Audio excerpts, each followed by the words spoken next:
major player, or is he just a trust fund kid that kind of... No, he's a player. You know, I mean, you know, they're very, very good at keeping their name kind of out of the press.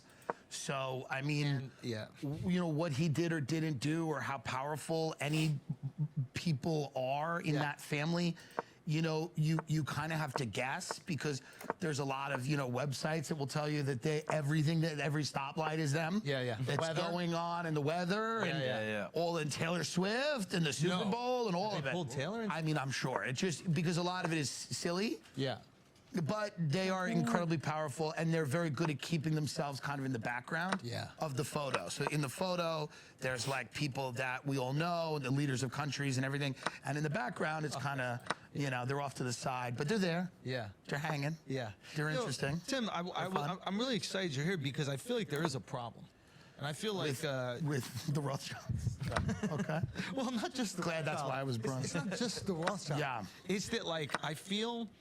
Now, more than any time in history, there's been a lot of negativity towards the 1% and the billionaire. And like, what can we do to change that? Well, I would say they have. I agree with you. What is first of all? Why is there such resentment? 1,000%. It's not their fault. Number one. It's really not. It's really not their fault. The excitement right now. And it's not their fault because, you know, I think they could take it down a notch. Could they? Well, yeah, because a little bit, I say to them, I go, if I'm doing the, don't publicize every space mission. You know what I mean? Do some sneaky ones. Do one late at night. All the boys. We're going up at night. Have everybody in Santa Barbara think it's aliens. Like, oh, it's aliens. It's fun. I think when you start calling the press and going, here's my spaceship, people start to get angry. They resent that? They don't like it. There's a guy right now, Ken Griffin. Yes, Ken. Citadel, is that Ken? Citadel. Yeah. He's building right now, and this is too much. I'm going to tell you what. $1 billion house in Palm Beach. I love Palm Beach. I know. $1 billion. $1 By the way, and here's why it's too much. It's for his mother.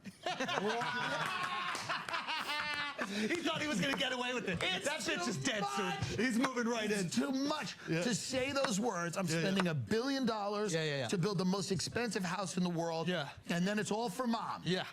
That is going to get people. Did he think that that was a good enough shield to protect him from the harassment? I think he was trying to sound sweet. Yeah, and that's what I'm saying. Like, if you had this, wouldn't you build $1 billion house for his mother? Let's just answer that question right. Yeah, right. No. Not at all.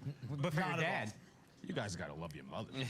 Are you spending $1 billion? My mother would ruin $1 billion house with Hess trucks and Beanie Babies, collectible. The worst. My mother would do anything I bought her. She would destroy it with knickknacks and tchotchkes. That's the reason. Oh, the worst. She's just gonna ruin it. Snow globes she stole from a hotel in Vegas are now littered all over a Palm Beach estate. Hoodie.